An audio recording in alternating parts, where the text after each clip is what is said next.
বিশ্বাসের পর এবার আয়কর নজরে এই রাজ্যের আরেক বিধায়ক, পূর্ব মেদিনীপুর জেলা পরিষদের সভাধিপতি তথা পটাশপুরের তৃণমূল বিধায়ক উত্তম বারিককে নোটিশ আয়কর দপ্তরে। রিটার্ন জমার ক্ষেত্রে গড়মিলের অভিযোগ আয়কর দপ্তরের। আগামী 10 জানুয়ারির মধ্যে নিজে অথবা আইনজীবী মারফত সব নথি নিয়ে হাজির থাকার নির্দেশ বিধায়ককে। এখানে রাজনীতি সম্পর্ক খুঁজতে নারাজ তৃণমূল বিধায়ক। আমি কিভাবে দেখছি কেন আয়কর দপ্তর নোটিশ করলো এতদিন পরে 2017 সাল থেকে 2023 সাল, স্বাভাবিক নিয়মেই এটা একটা প্রশ্নচিহ্ন। এই প্রশ্নচিহ্নে আমি কখনো এটাকে খারাপ চোখে দেখছি না।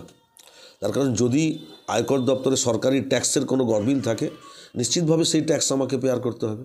জানা যায় 2016-17 থেকে 2021-22 সাল পর্যন্ত অর্থবর্ষে গোলমাল পাওয়া গেছে বিধায়কের আয়কর রিটার্নে। অভিযোগ, এই 3 বছর আয়কর রিটার্ন জমা দেননি বিধায়ক। সেই কারণে আয়কর দপ্তরের নোটিশ তৃণমূল বিধায়ককে। রাজনীতির পাঁকে বিধায়ক পা দিতে না চাইলেও এই বিষয়ে খোঁচা দিতে ছাড়ল না বিরোধী শিবির। বড় ডাকা তোপ বিজেপির।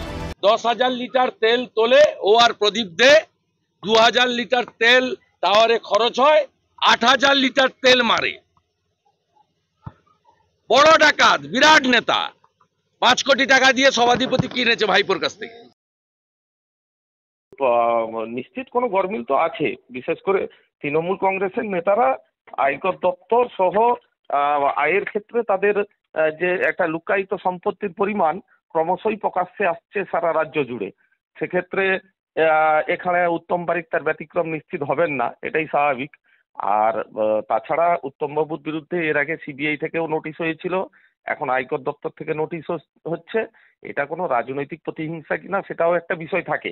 চলতি বছরের নভেম্বরে বিষ্ণুপুরের বিধায়ক তন্ময় ঘোষের বাড়িতে প্রায় 53 ঘন্টা ধরে চলে আয়কর তল্লাশি। ডিসেম্বরে আবার সাগরদিঘির বিধায়ক বাইরন বিশ্বাসের বাড়িতে অভিযান চালায় আয়কর বিভাগ। ম্যারাথন তল্লাশির পর সেইবারও একেবারে খালি হাতেই ফেরত আসতে হয় আধিকারিকদের। সেই ঘটনার পর এবার স্ক্যানারে আরেক বিধায়ক। সামনে লোকসভা নির্বাচন, তার আগেই এতটা তৎপরতা প্রশ্ন তুলছে আবারও। পূর্ব মেদিনীপুর থেকে বিনোদ মণ্ডলের রিপোর্ট, ক্যালকাটা নিউজ।